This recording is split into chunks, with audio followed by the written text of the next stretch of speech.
Bernd von Weinbach vererbe ich voller Liebe und Dank für die glücklichste Zeit meines Lebens gesammelte Gedichte von Rainer Maria Rilke.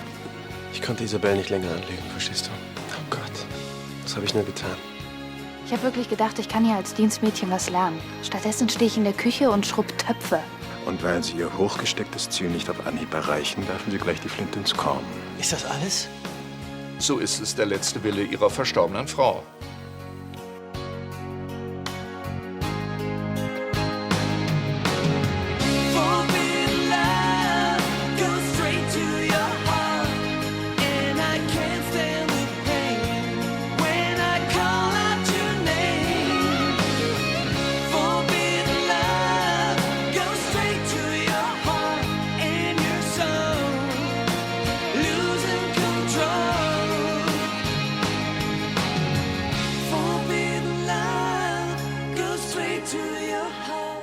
Ja, und sonst? Sonst bin ich nicht im Testament erwähnt? Nein. Ja, ja. Die Macht der Poesie. Kommen wir zur weiteren Verlesung des Ja, Testaments. das können Sie sich sparen. Beatrice wurde von meinen lieben Verwandten manipuliert. Ja. Wenn Sie das Testament anfechten wollen, ist das Ihr gutes Recht. Ich würde nun gern mit der Verlesung fortfahren. Es steht Ihnen natürlich frei zu gehen. Sie bekommen ohnehin noch eine schriftliche Kopie. Beatrice hat dich enterbt. Ist das so schwer zu verstehen?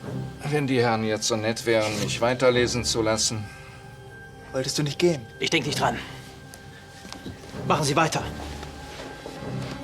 Na, Ich werde schon einen Job finden, der zu mir passt. Wenn Sie sich so schnell entmutigen lassen, sind Sie vermutlich wirklich nicht die Richtige auf diesem Posten.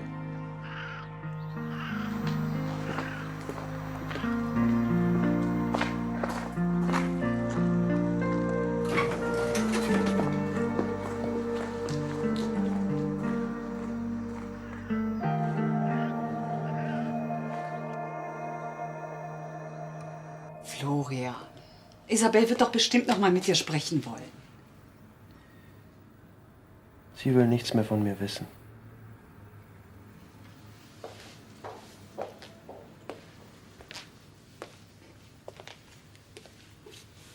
es war richtig, mit dir zu reden.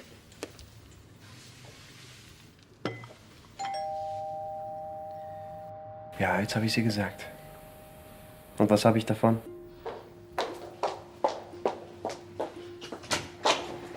Isabel! Hallo, Elisabeth. Komm, komm. Komm rein.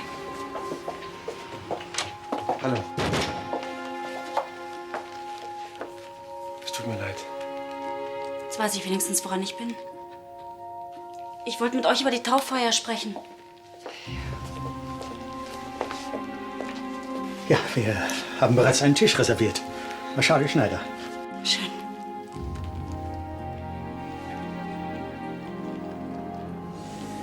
Ihr habt bestimmt noch eine Menge zu bereden. Ich muss nur noch mit dem Pfarrer sprechen.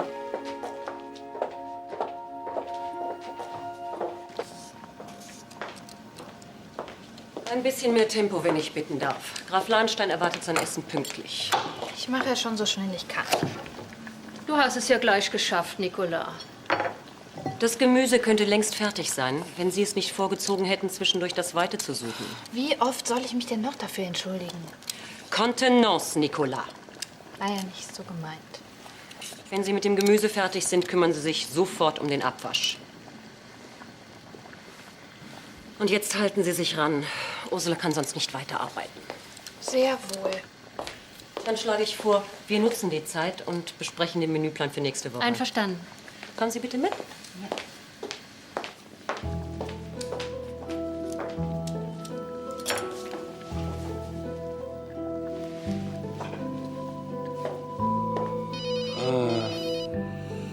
Wieso klingeln die Dinger immer im unpassendsten Moment? Wahrscheinlich, um dich zu ärgern. Geh nicht ran. Und was ist, wenn es Nico ist? Hallo? Hi, ich bin's. Nico. Soll ich dich später vom Schloss abholen? Nein, das brauchst du nicht. Ich bleib jetzt doch erstmal hier. Hallo? Bist du noch dran? Ja, aber du hast doch gesagt, dass du deinen Vater gar nicht mehr zu Gesicht bekommst. Ich habe ihn vorhin getroffen, als ich abhauen wollte. Und er fand es richtig schade, dass ich gehen will. Das hat er echt gesagt? Nein, nicht so wirklich, aber ich glaube, ich finde wirklich noch mal eine Chance, mit ihm vernünftig zu reden. Ja, und willst du ihm dann sagen, wer du bist? Nein, ich will doch erst mal rausfinden, wie der so ist. Ich muss jetzt wieder Schluss machen. Okay. Will sie jetzt doch da bleiben? Ich habe mich so auf sie gefreut. Sie hat die Sippschaft da bestimmt bald satt. Und dann ist sie froh, wenn sie wieder hier ist. Hoffentlich hast du recht. Alles Gute für Sie. Auf Wiedersehen. Vielen Dank und auf Wiedersehen.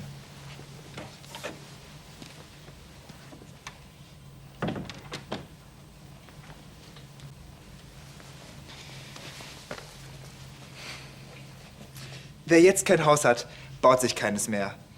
Wer jetzt allein ist, wird es lange bleiben, wird wachen, Wenn ich lesen. Lust auf eine Lesung bekomme, wirst du es als erstes erfahren.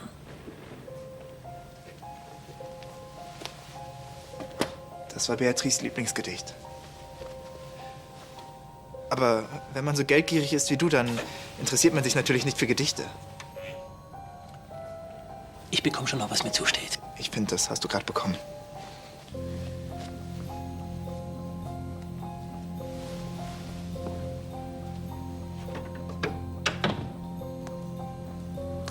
War die Testamentseröffnung sehr schlimm? Schlimm. Ich bin erschüttert. Beatrice hat mir nichts hinterlassen. Nichts. Wieso das denn? Du warst doch ihr Ein und Alles. Vielleicht haben Silvia und Felix sie ja gegen mich aufgehetzt. Ja. Du kriegst überhaupt nichts? Beatrice hat es nicht mehr geschafft, vor ihrem Unfall die Scheidung zu widerrufen. Mir steht weder ein Pflichtteil zu, noch irgendwelche Anteile von Olmedia. Naja, was soll's. Du brauchst das Geld ja eh nicht. Dann hätten wir ja alles besprochen. Können wir dich nicht doch noch zu einer Tasse Tee überreden? Nein, es ist wirklich schlecht heute. Ich muss noch ganz viel zu Hause erledigen. Und der Pfarrer kommt nachher. Gott, jetzt redet doch noch mal miteinander. Bitte, Elisabeth. Isabel, Carolins Taufe geht mich auch was an.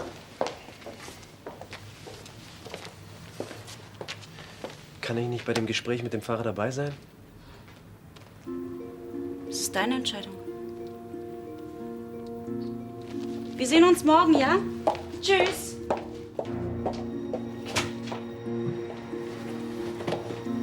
Warte!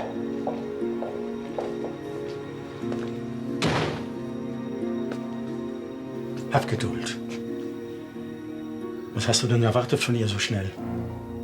Deine Heiligsprechung? Sie wird mir das nie verzeihen.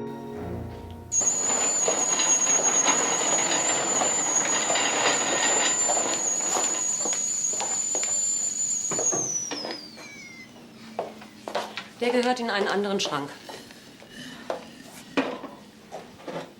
Und die hier? Sehen Sie in die Schränke, dann wissen Sie es. Ich muss Sie jetzt allein lassen. Graf Lahnstein wünscht, einen Tee zu trinken. Kann ich ihm den nicht bringen? Ich bezweifle, dass der Graf Wert darauf legt, Sie noch einmal zu Gesicht zu bekommen.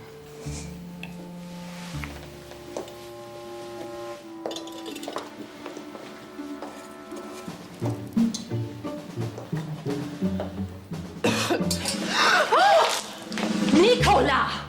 Das tut mir leid. Lassen Sie das.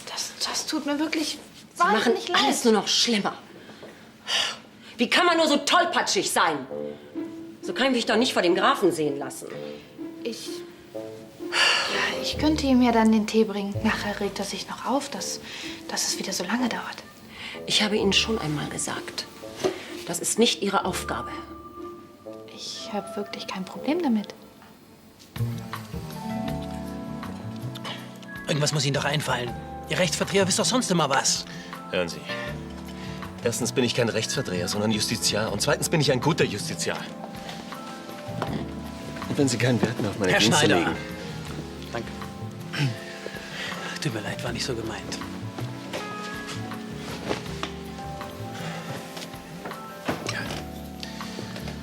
Das klingt schon besser. Was halten Sie nun von meiner Idee?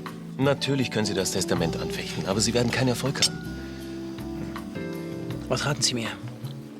Ehrlich gesagt, Sie haben nicht viele Möglichkeiten. Herr Schneider, was raten Sie mir? Wenn Sie das Testament anfechten, werden Sie Zeit gewinnen. Mehr auch nicht. Früher oder später wird das Testament in Kraft treten. Aber so lange kann mir niemand meinen Posten beim Baron Media streitig machen, oder? Das ist richtig. Wenn Frau von Bayenbachs letzter Wille rechtskräftig ist, sieht die Sache anders aus. Und wenn ich nachweisen kann, dass das Testament manipuliert oder gefälscht worden ist? Das dürfte Ihnen kaum gelingen. Ja, bitte? Ihr Tee. Wie ich sehe, haben Sie sich doch entschlossen, bei uns zu bleiben. Ja, ich finde es doch ganz cool. Ich glaube, ich muss mich erst an die Arbeit gewöhnen. Soll ich den Tee auf den Schreibtisch stellen? Tun Sie das. Möchten Sie ihn gleich trinken oder? Bitte? Ja, eigentlich wollte ich nicht warten, bis er kalt wird. Wollen Sie auch Kekse dazu? Ich meine Gebäck? Nein, danke.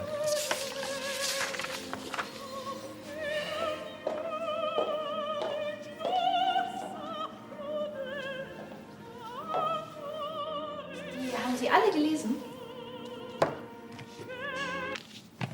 Soll ich Ihnen eins empfehlen? Nein. Ich finde nur, Bücher machen so eine krasse Atmosphäre. Da sind wir einer Meinung. Es tut mir leid, die Arbeit ruft. Na klar, natürlich.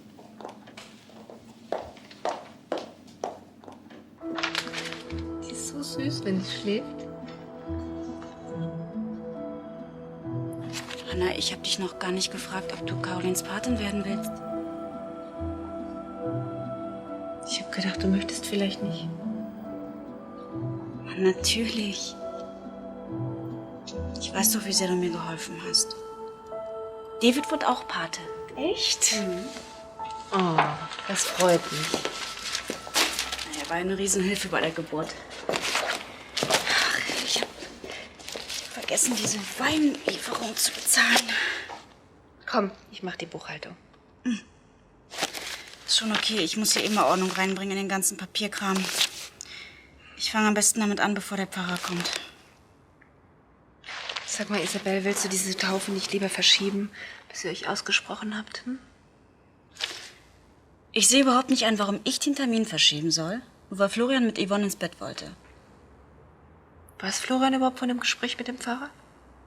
Ja. Und von mir aus kann er gerne wegbleiben.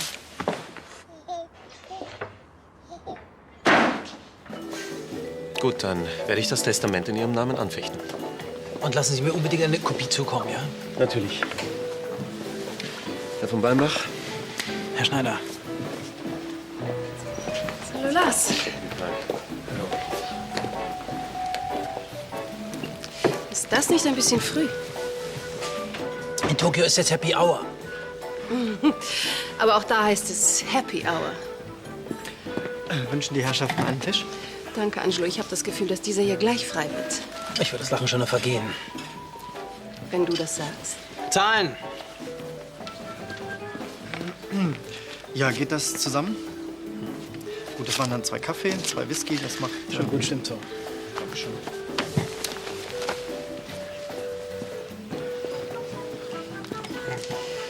Der arme Bernd.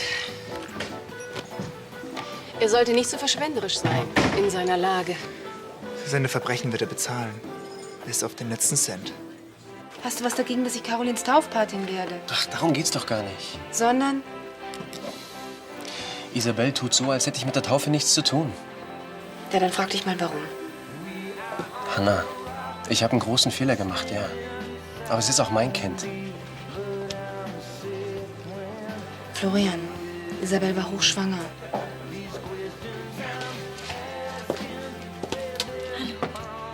Ist Pfarrer Gruber schon da? Ist gerade gekommen, sitzt bei David.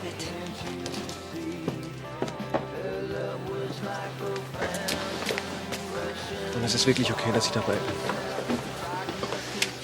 Ist mir eigentlich egal. Frau Brandner. Hallo. Und der glückliche Gatte. Hey, David. Wussten Sie eigentlich, dass der Herr McNeil sozusagen mein Geburtshelfer war? Es gibt nicht viele Männer, die in einer solchen Situation gewusst hätten, wie sie sich zu verhalten haben. Können wir... Ja. Bitte sehr. Sag mal, haben die zwei schon wieder Zoff? Das erzähle ich dir später.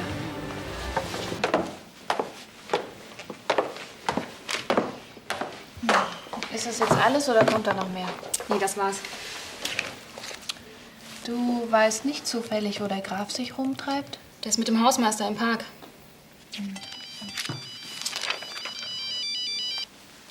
Könntest du vielleicht die Spülmaschine anmachen? Ich weiß nicht, wie das geht. Ist gut. Jana? Hi, hast du gerade Zeit? Ja, habe ich. Und stell dir vor, wo ich vorhin war. In der Bibliothek bei meinem Vater. Und, wie war's? Er ist total nett. Und es ist ihm wichtig, dass ich hier arbeite. Hat er das echt gesagt? Das Einzige ist nur, dass ich überhaupt nicht mit ihm alleine bin. Die Hausdame schirmt ihn total ab. Ja, und wie willst du an ihn rankommen? Mir wird schon was einfallen. Ja, aber bau bitte keinen Mist. Knusper, Knusper, Knäuschen, wer... Nico? Ja? Ach, gib sie mir mal, ja? Hallo, Nico. Arno hier. Na, wie geht's dir? Wie gefällt's dir in Prag? Gut, Prag ist schön. Wenzelsplatz? Karlsbrücke? Ja, sicher wird die schon besichtigt.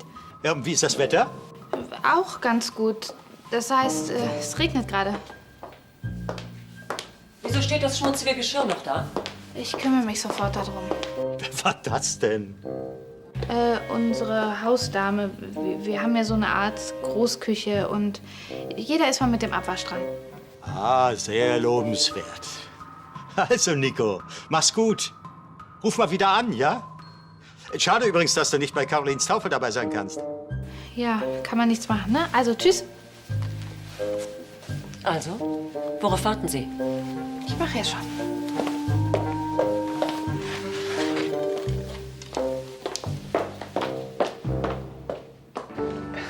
Ich glaube, die zwei sind einfach nur ein wenig aufgeregt. Ja, ist ja auch das erste Kind. Aber Sie haben keinen Grund, aufgeregt zu sein. Sie lieben sich, vertrauen einander. Und wenn Sie Ihrem Kind in die Augen sehen, werden Sie sich an den Anfang Ihres Glücks erinnern. Denn das Größte ist die Liebe. Und das Allergrößte ist unsere Liebe. Alles in Ordnung? Ja. Nehmen Sie die Verantwortung, Ihr Kind aufzuziehen, immer ernst. Erweisen Sie Caroline Ihr Vertrauen. Es ist wegen Yvonne. Wegen Yvonne?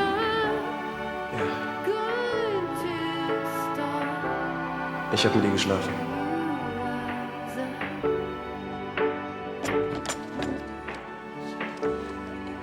Ich muss zu Caroline.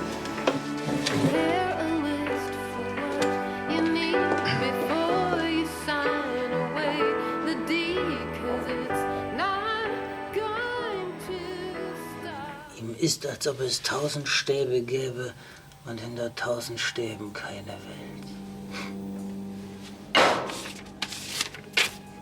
Diese Mühsal, durch noch Ungetanes schwer und wie gebunden hinzugehen. Ja.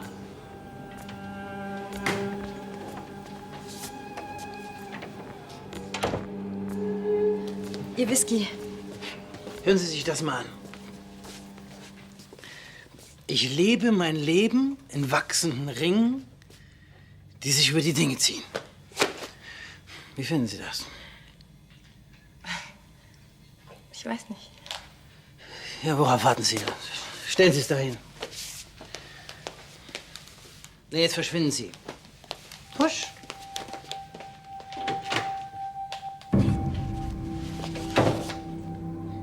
Ihr Weiber seid doch alle gleich. Boshaft und verlogen.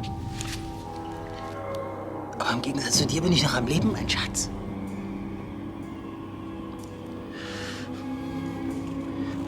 Und wo stehe ich jetzt?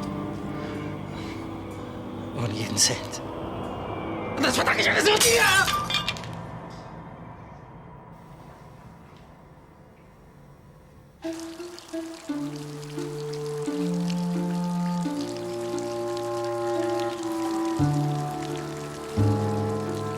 Die undichte Stelle da oben muss unbedingt repariert werden. Veranlassen Sie das. Ach, und kümmern Sie sich um die Klinke, ja?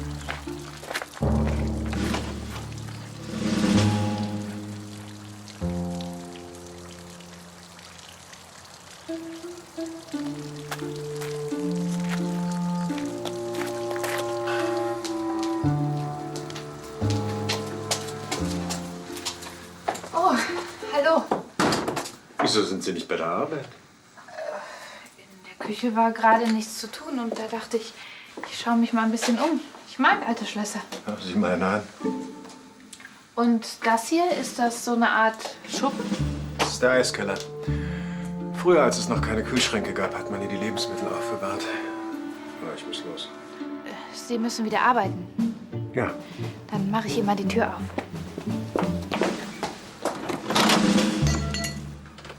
Was war denn das? Ich glaube, hier kommen wir so schnell nicht mehr raus.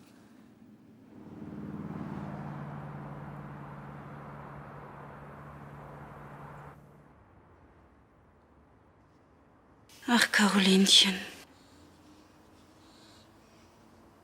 Zum Glück bekommst du von dem, was auf dieser Welt passiert, noch so wenig mit. Ich hoffe auch, dass dir alles Üble so lange wie möglich erspart bleibt.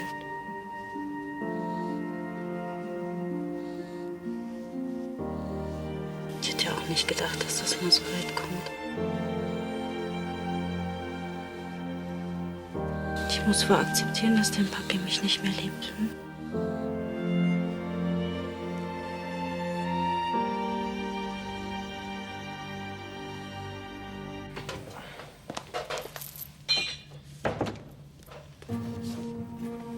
Dad, was ist mit dir?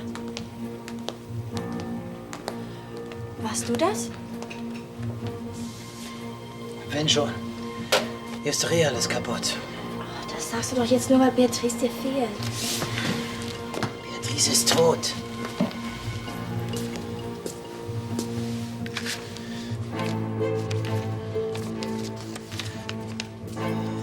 Ich will nicht mehr an sie denken. Mich hält hier auch nichts mehr. Und wenn wir von hier weggehen? Dad, lass uns wieder nach Südamerika gehen.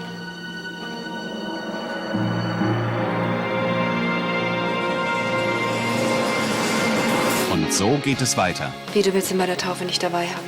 Ja. Ganz schön hart. Der hat mich wochenlang betrogen. Glaubst du, ich mach weiter auf heile Familie? Meine Mutter ist gestorben, als ich noch sehr klein war. Das tut mir leid. Es ist schon lange her. Haben Sie dafür eine, wie soll ich sagen, eine engere Beziehung zu Ihrem Vater?